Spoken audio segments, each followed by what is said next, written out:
everyone, and thank you very much for watching or listening. Liam Hartree here today with another episode of Presenting Champions for the Simply Inspired podcast. This is my first interview from my new home here in Cyprus as well, and today absolutely honored and blessed to be joined by the king of the deadlifters, legendary powerlifter, Danny Grigsby, who holds many records, one of the most notable of which at the moment is the overall deadlifting world record, where he lifted an extraordinary 467.5, I believe, kilograms. That's across all weight classes, holds many other records as well. But as always with my interviews, we won't just be talking about sports and strength. We'll be going a bit deeper into the mindset it takes to reach the top of the mountain in one of the toughest sports in the world. So, Danny, thank you so much for coming on the show, my man. It's an absolute pleasure. It really is.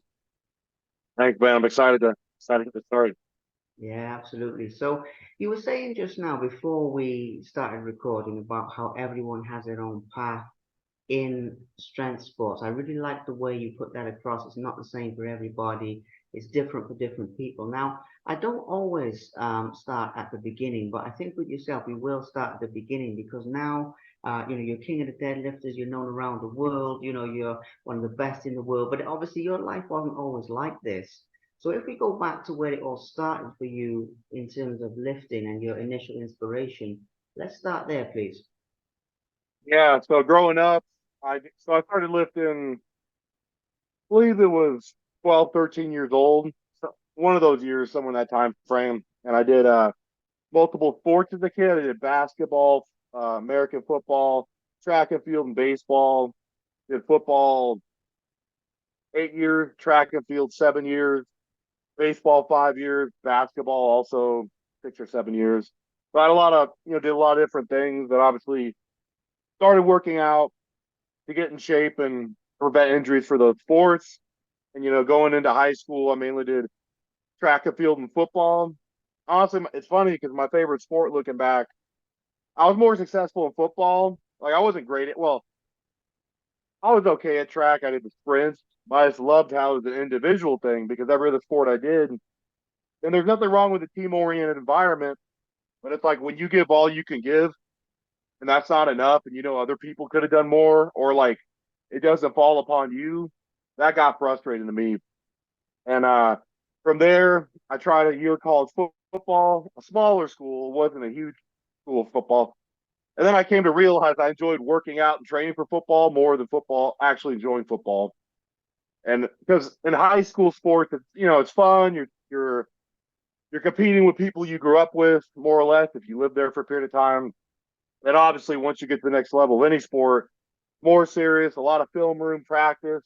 I didn't enjoy any of that. I just love lifting weights. I love running, training for football. That's what, and that's kind of like the summer of 2013. That's what happened. I was supposed to go back to college. I ended up going back to college, and I was like, I went mainly to play football at first. And once my gut, and it was in my heart that I knew I didn't want to do it. I just decided not to do it anymore. And from there, for like a few months, I was just lifting, just bro lifting.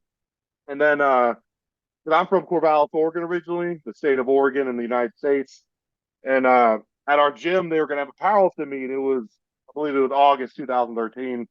And they kept urging me to do it. I didn't really know what to do, didn't really train for it. I just did it just to try it out because it was at the gym and it was, I did it for free and whatnot.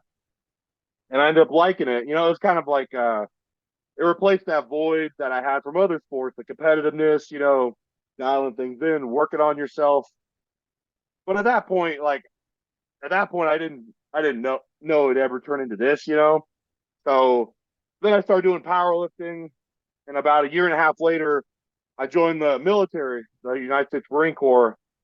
And this is what I'm about to tell you is why I said this path just like I didn't think I'd ever be at this point. So I joined the military because I didn't know what I wanted to do in my life and just wanted to change. Obviously, military, you could possibly travel. I was like, what do I got to lose, right? So 20 going on 21, joined the Marines 2015. And the first few years in the Marines, the workload was high, I worked a lot, and obviously you have to in the Marines, you got to be fit. You got to run. We have a 3 mile run test. So we do a lot of running. So I'd run 10, 12 miles a week, work, 50, 60, sometimes more hours.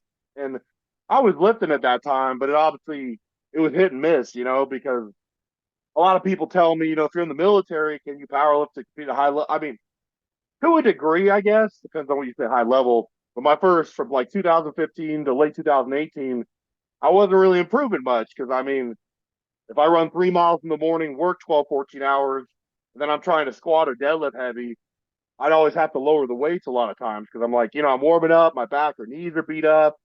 And back then I wasn't, I mean, now I'm upwards of 270, 100, what was that, 120, 120-ish kilos, 122 kilos, somewhere in there. But back then I was like 100 kilos. So obviously I was way lighter. Um, I could handle it better, but training was very inconsistent. And at that time, I still didn't believe I'd ever be. I did it for the fun of it. And like I said, just to compete and push myself. It kind of gave me a goal in training, to structure something around. But those first few years, like I said, up until 2019, I was like, you know what? I'll do this for fun. I'll never, and not a negative way, but I'm just a very honest person, right? Like I don't bullshit myself, because like when you get certain factors have to be ideal in a sport. Like if you're training for strength, you gotta sleep enough to a degree. You gotta make sure your eating and diet is on point, hydration, all these things. And if all that isn't on point, you're not going to be at your best potential. So in 2019, that was the breaking point for me because I totaled eight mid 1800s, which like I said, now I'm totaling 2300. But back then I was ecstatic about that at 242, and I broke my first 800-pound deadlift in a competition. Well, I broke 800, then I pulled 848. So then I went from just breaking 800 to getting mid 800s. And then the next year I was like, you know what? Or after that, I was like, in 1 to 2 years, maybe I get 900, right? And I always tell people like it's good to have. You want to have these grandiose goals, but you also got to have steps in between, right? Because if the moment you pull 700, you're like, okay, road to 800. I mean, that's a that's not the right mentality, in my opinion. The next year rolls around in 2020, and I pull not only break 900, but I broke my first two all-time records. Pulled 933, 948, total 2100, and that was obviously once I realized, okay, I can be I can be successful and keep this going. Um, and I've always been a very, and I'm not saying I'm not, what's the term? I'm not saying I'm not going for the stars, but I believe in more of a methodical approach because in powerlifting, when I was coming up in 2013, back then, it wasn't expected you're going to get strong to your 30s, right? I mean, back then there wasn't all these dudes breaking records at 20, 21, 22. So honestly, I was like, once I hit my 30s, I'll get pretty strong by then. But in the meantime, I was just building a framework, building, just taking it steady. Because I mean, powerlifting, you could do it for a decent amount of time as long as you're smart. You don't rack up too many injuries. Obviously, don't max out in the gym every day. Easier said than done when you're young and you're first getting into it because you always want to test yourself. But like as you get more experience, you realize it's not like you pick your chances to test. It's all about building rep ranges, building confidence, building work capacity. Man, imagine if I try going for 1,000 every week. How long would I last? Like, I could probably do it a few weeks in a row, but then obviously something would give, right? You can't. A lot of it goes into the mindset, which we'll talk about more. The people who last the longest and continue to be successful, they normally have that approach where they want to get a little bit better each training cycle, or every 6 to 8 months. Damn, it'd be great to put 2 kilos on a lift. And that doesn't seem like a whole lot, right? But then think about 3, 4 years from now, that turns into 10, 12, 15 kilos, and then that adds up to the total and overall lifts themselves, you know. And it's just crazy because I still have that mindset. Like, I don't want to say, I mean, I do feel like I'm humble, but like, I still feel like I'm that kid who pulled 600 in his first meet and totaled like 14 something. I don't even remember. It was like four, maybe, no, I think it was 15 something. Yeah, it seems like a blur because I've always just been myself, and I've just, like I said, I was always like, man, if I could get a little bit better, I'd be happy. But things just fell into place when they may. And obviously now I'm on the verge of pulling 500 kilos, and obviously it's hard not to think about that, because I want to definitely want to secure that, hopefully at this meet. But the only thing about this prep is, one thing I didn't say, I'm leaving the Marines in 4 weeks. So basically, I'm having a career change. I'm transitioning out of the military. There's a lot of moving parts. A lot, how it is. Like when you move, there's a lot of things you got to account for with this and stuff. But my prep's been going good. I got two, I got two heavy pulls left, and then I have my last squats and benches. I'm about exactly 4 weeks out at this point. So Wow, what an amazing story. I mean, there's so many things contained in what you've said there. You know, everything from all the sports you were competing in the beginning, taking the plunge out of one sport into another, in the beginning, the Marines. I mean, there is so many incredible things in there. And the fact, that considering everything you've achieved, you're still aiming higher and you're still aiming more, which we will touch on in a moment. But especially given what you were saying there, 2019 really, I mean, things really picked up the pace and everything for 2023. That's not a long time really to rise to the level that you are at. yeah, So just focusing on that for a moment. I mean, in terms of what you are achieving now, in terms of setting that world record, the recognition you're receiving, becoming, such a big success. Basically, how do you feel about it? I mean, even doing things like this, because at the end of the day, you talked about training for the love and training for the passion, which is also a very important life lesson. But now it is really paying off, and you are in like the big time and everything like that. How do you respond to that day to day as a person, if you get what I mean with this one?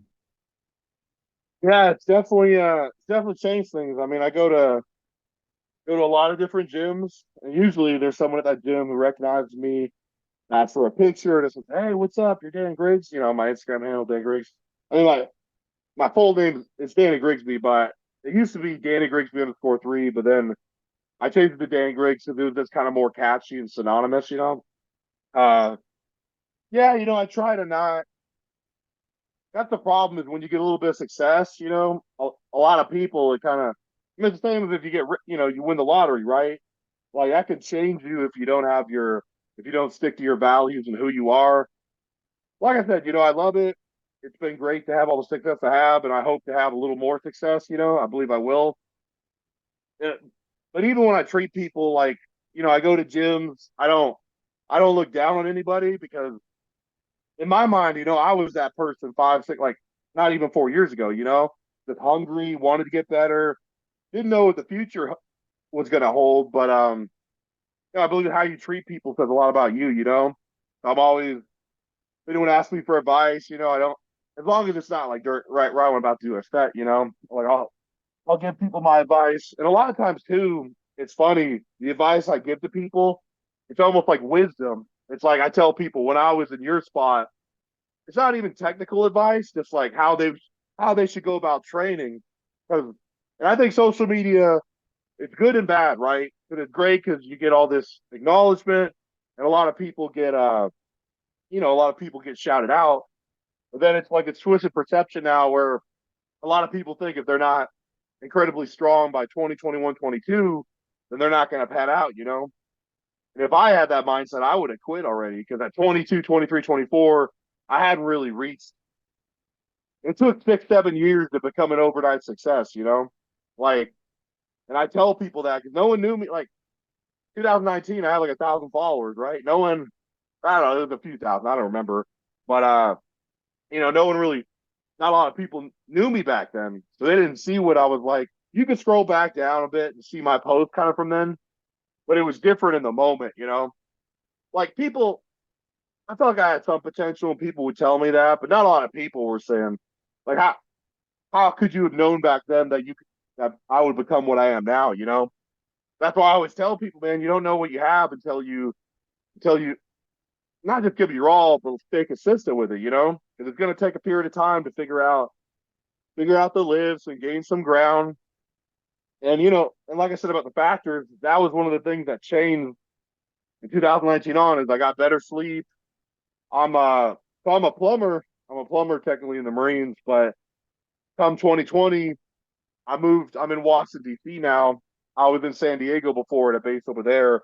And I'm on the funeral detail team for the Marines. So we do casket and cremation funerals at the Arlington National Cemetery, which is the premier military cemetery where you bury people from the military in America. So we don't have to run as much because we're doing the caskets and we do all the training for that. We still have to do the physical fitness tests every year, but not having to run as much, my back and knees don't take as much of a toll, and I'm able to be more consistent with my training.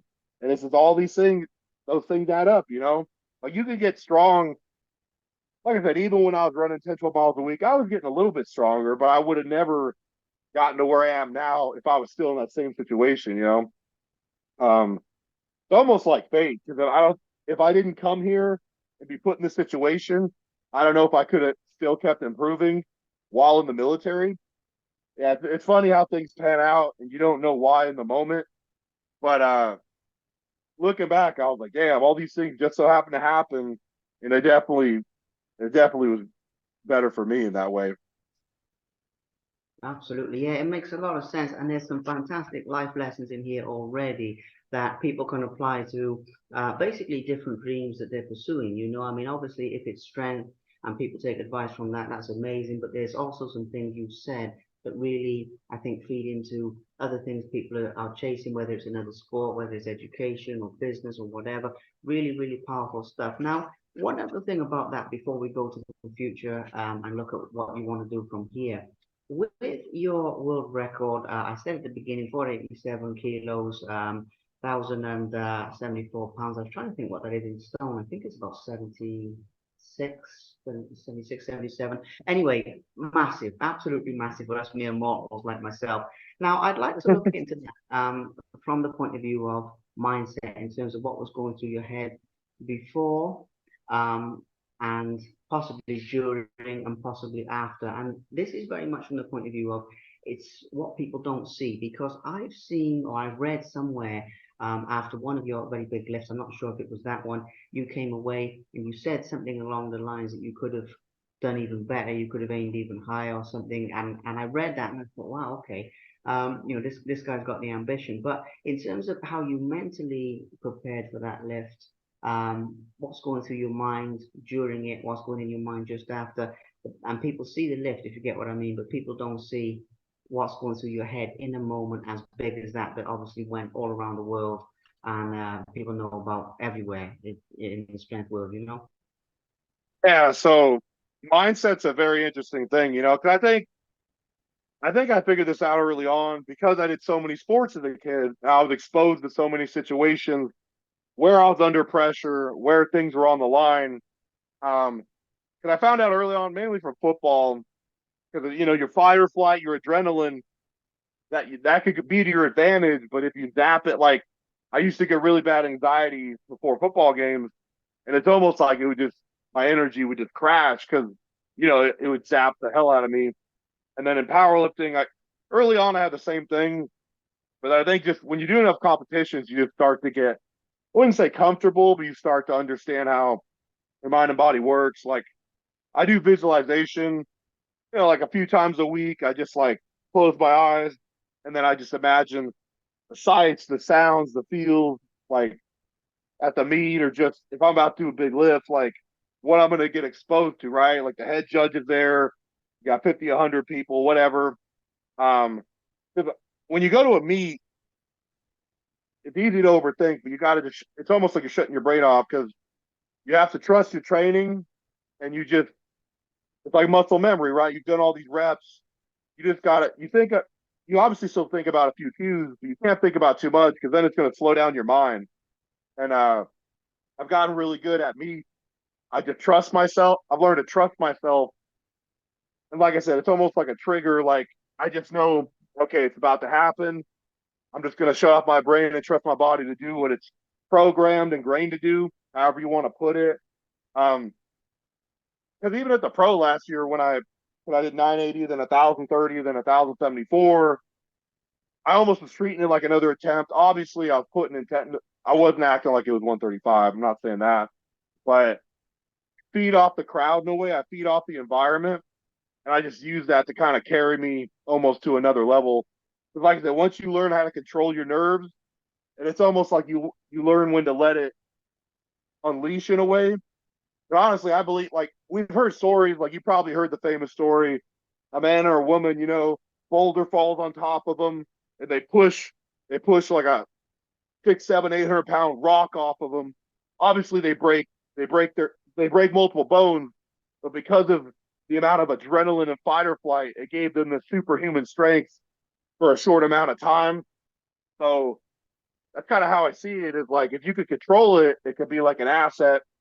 And in training, it's impossible to replicate it in training. I've tried, but it's just your mind and body knows when you're actually in a competition.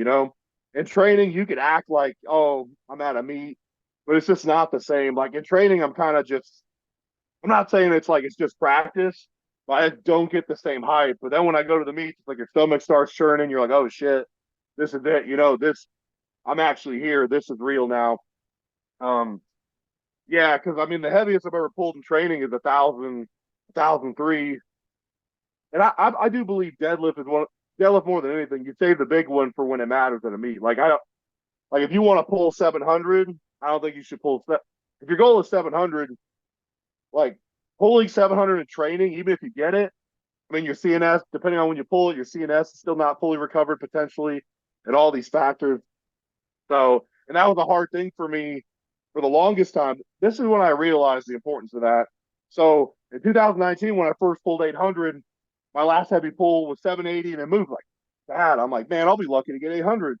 Go up to the meet, go 760, 804, 833, 848. I'm like, wow, I pulled like 40, 50 more pounds than I did in training, even though my last heavy single was slow and I felt beat up. Obviously, the accumulation of fatigue and other factors, I mean, that's going to play a part, right? And then the next year, same thing happened, Last heavy pull was like 870 or 400 kilos, somewhere in there. Really horrible. Oh, God, I'm going to be lucky to get 900. This moves so freaking slow. I show up to the meet, 860, 904, 930. Basically, same thing as last year, but plus 100 pounds.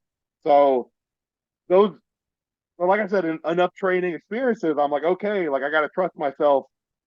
It'll be there regardless of how my heaviest weights move. I know at the meet it's going to move better, because I think when I squat, bench, and then deadlift, it just primes my body better. You're beat up, obviously. Let's be honest, adrenaline's a beautiful thing, man. Like you take a little bit of painkillers, you're going to be all right.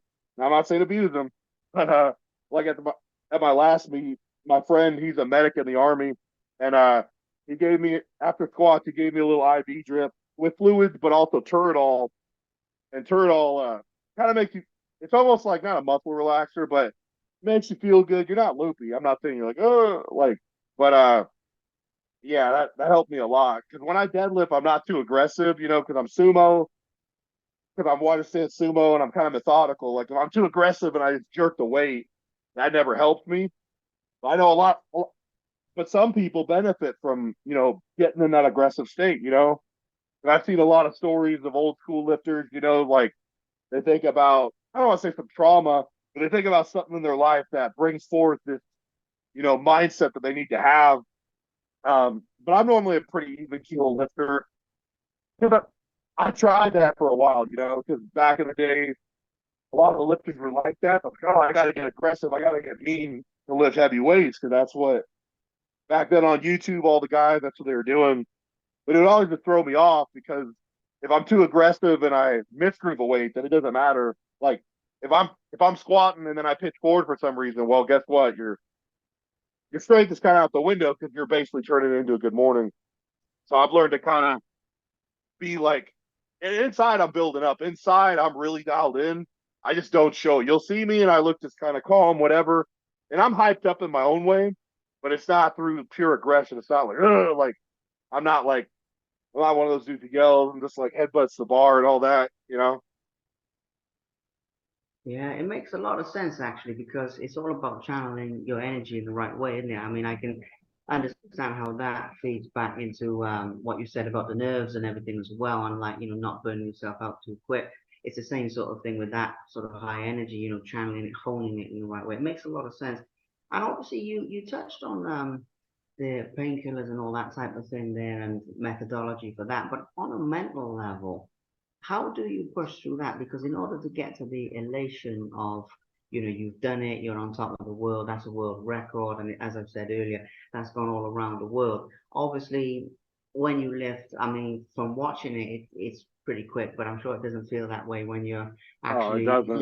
it Yeah. probably feels a long time. So in terms of how you push through that barrier again, because whatever you do in life, there's going to be some form of pain barrier, discomfort, whatever you want to call it, that you have to push through to get there. And your methods of doing that, I know there's some physical elements purely on a mental level. I think that's worthy to touch on as part of the mental toughness that you cultivate, if that makes sense.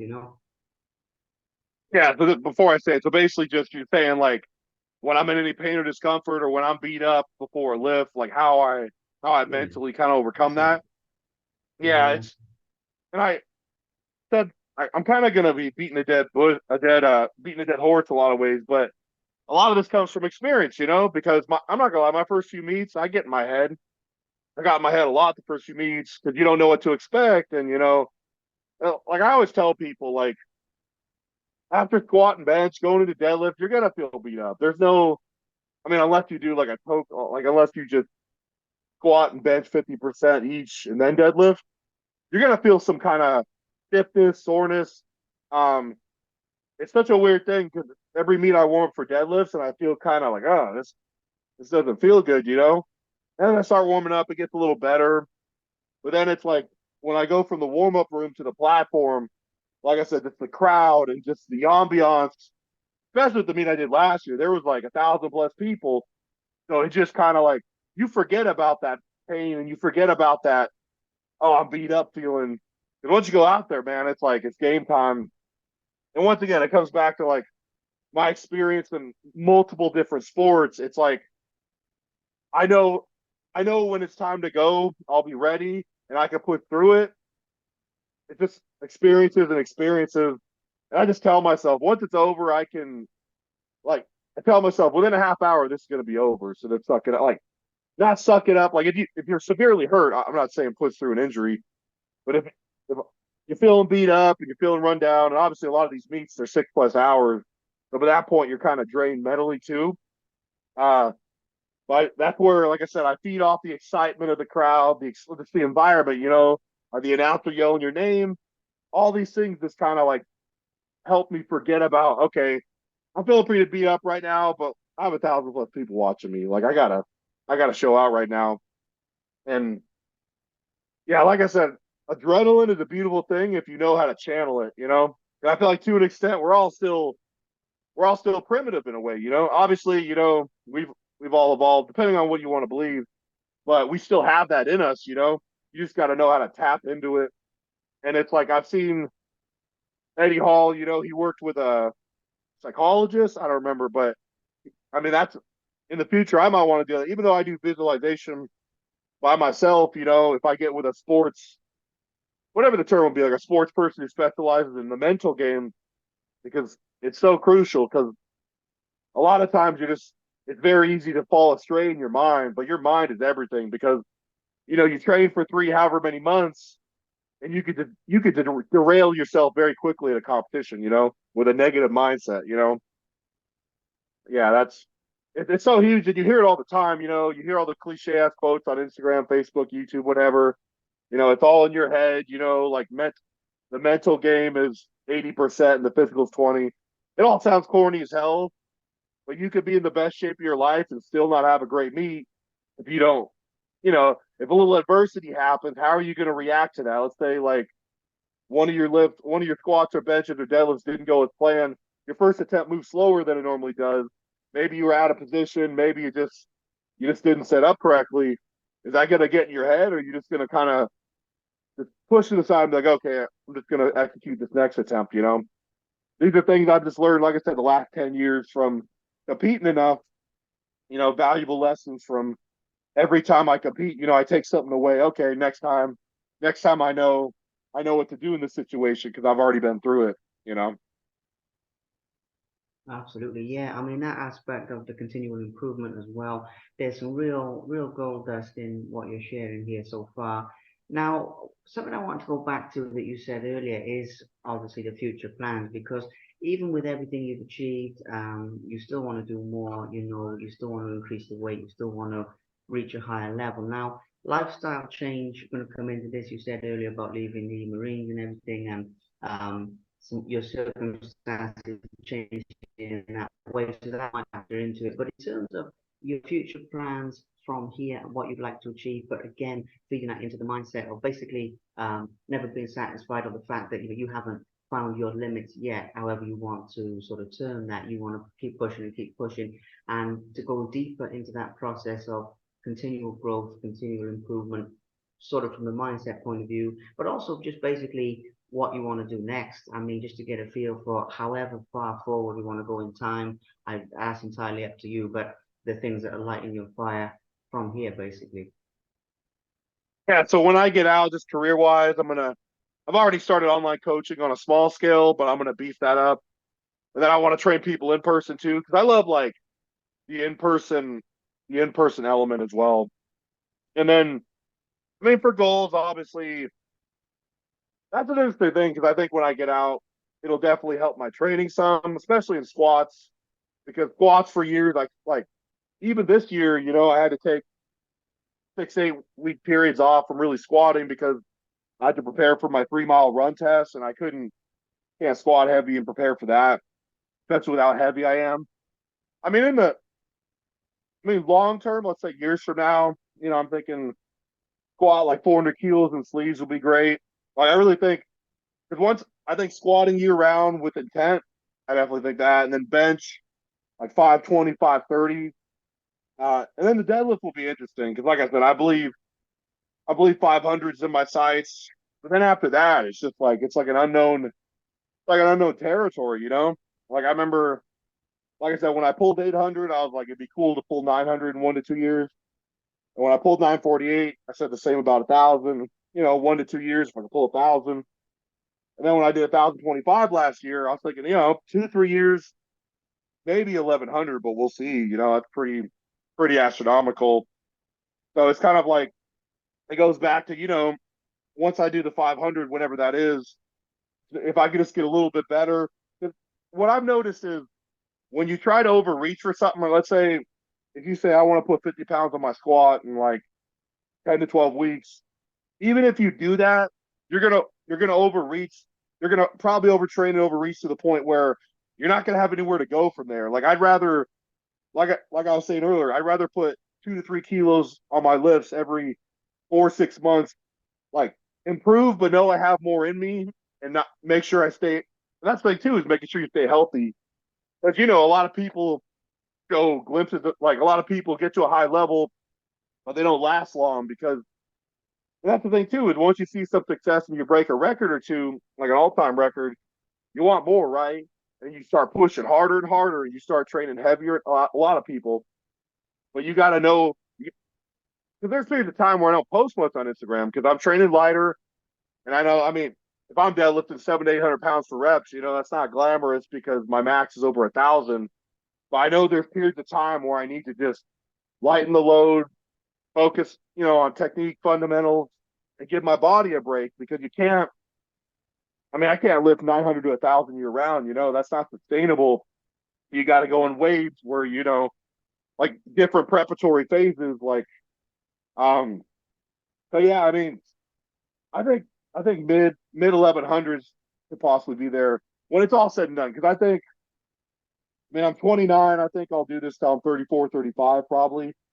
Even at that point, even if I have slightly more to give, by that point, I'm hoping to, have a family and have, a lot of other shit going on in life. So, and that's the problem is it's hard to know when to let go. I've seen it with all the guys that I looked up to coming up, who are the successful ones. Normally, once they hit 35, 36, that's when, age kind of becomes a factor. Obviously, there's onesies and twosies who do it into their 40s, but I kind of don't want to. I don't want to do it in my 40s, to be honest. Like I'm okay with letting it go before then. So I want to like stop when I'm still on top, and I'm not on a downhill. I don't want to be at meets and it's like I'm years past my prime and I'm just competing and I'm a shell of what I once was, you know. I don't want to get to that point. So that's why but it's going to be hard to be honest, you know, because the competitor in you want to keep going and I have more to give. I have another 5, 10 pounds in me. But you got to understand when like it's time, and it's trust me, it's hard. Like when the time comes, I'm probably going to need to be talked to. Like, hey man, you know, you got to think about what's really worth at this point. Like you want to continue to put your body under these loads, you know, because you can do all the tissue massage, chiropractic work, but once you get old enough, you know, it just starts catching up with you. So yeah, but I take it one step at a time because my goal is to, you know, squat, break the chip 800 pounds with 804 on squat, bench, 480 to 490, hit a PR there, and then obviously deadlift. Deadlift, I'm going to take a crack at 1100, but at this point, I'm probably going to open 1025, then go like a chip my 1074 with like I think it's 1078, the kilo conversion, and then I'll go for it there, you know. So the thing is, show up to a meet not with no expectation, but I see how things go. Because here's the problem: is when you go into a competition and you have these very fixed numbers that you're obsessed with. What happens if your opener moves like? What happens if your second moves like shit? Right? Oh, I want to squat 700. But I did 300 kilos on my second, and I barely have anything left. Well, obviously now you're not going to go for 700 on the third if your second attempt didn't move how you expected it to. You know, you got to kind of and there's good and bad days. You got to roll with the punches in a way. You know, you got to have a plan, but be prepared to adjust given whatever circumstances. And that's what makes competition. That's what makes it exciting, right? It's like any sport. Oh, this person's the favorite. Oh, this person's gonna win. It's a no brainer. Then on any given day, anything can happen, good or bad. So yeah, it's kind of the mindset I have. Is I have these goals. I show up to the meet. You know, I trust my coach, and I just take it one attempt at a time. Because that's the problem. Is if you just think you're already thinking ahead of what might happen, you got to be in the moment, right? Like that's normally how I go about it. Yeah, makes a lot of sense. Like I keep saying, incredible wisdom in there. Love the goals you've got from here. The sky is absolutely the limit. But I also love what you said about other aspects of your life as well and being a whole person because that in Yeah. itself is a very valuable lesson. One or two other things. We'll wrap this up fairly soon, you know, for people's attention spans and things.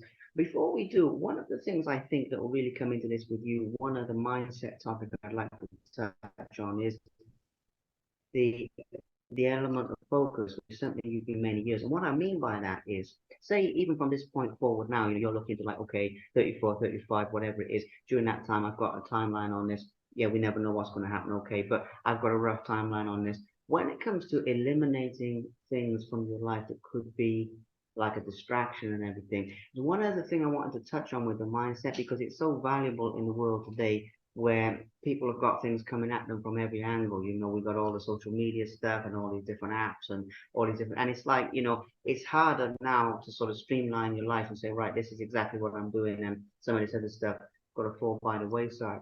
And that's got to be an essential component for what you do. So again, feeding this into something that people can use in their day-to-day life. The element of focus, the element of eliminating distraction year after year that you do this. How do you do that personally? So it's funny. I'll give you a funny story. This was I don't recommend this. This is not. I ended up sorting this out after my meet, but it was like a week or two out from my meet in March. I did it early this year in the spring, and I've just learned to kind of cut out anything that distracts me or is negative. Oh, like I get this call. I think it was like a week or 10 days out from a competition, the one where I competed 242 and pulled 1030 earlier this year. I get a call and it's collections. You know, like collections, like, hey, you have a debt. And I just hung up. I'm like, I don't need to deal with this right now. And that's not like don't do that every time, you know, because obviously you got to pay your debt stuff. But like, I ended up paying it and I was fine. But in that moment, my jerk reaction was, this is this is probably gonna stress me out. I'm not gonna like like I've gotten good at that, like literally, but it's very difficult though because like I said, if you have a life, you have family, it's not like you can just block everything out. You got to know when to just, and a lot of it, I listen to music to relax a lot of times, just calming, whatever kind of music, listen to music or even anything that'll just help you get like relaxed and not overly stressed. But obviously, when you're feel full, when you're when you're full of cortisol, that is detrimental in many ways. So I kind of learned to balance. Like I do my job and I have all these things going on, and a lot of times I tell people too, like people close to me, leading up to an event, it's like, hey, I'm dialed. I don't want to think about things I don't have to for now. It's just going to make me in a better mental state. Uh, yeah, man, it's funny you brought that up because I think that's a top tier thing that a lot of people lose out on is, you know, a week or two or even just at the meet, knowing how to eliminate distractions, just having a clear mind because when your mind is distracted, that's going to mess you up in so many ways. So, like I said, I've learned like, and I kind of detach from social media too. Like the week 10 days out from the meet, I don't. There's a lot of buzz. People are going to say a lot of stuff, and that's normally just what I do. I try to just limit. I'm not saying I delete the app, but yeah, I just try to just not let all these outside distractions because before social media, I mean, you didn't have to worry about all that. But obviously, now that's a whole different ball game. If you see stuff and it affects you a certain way, and you're leading up to a competition, you're filled with emotions because you're about to compete. You have these goals. You want to make sure you get those goals. Uh, you got to know when to tune certain things out, and that's a skill. It took me a while to figure out. But yeah, I would just say that.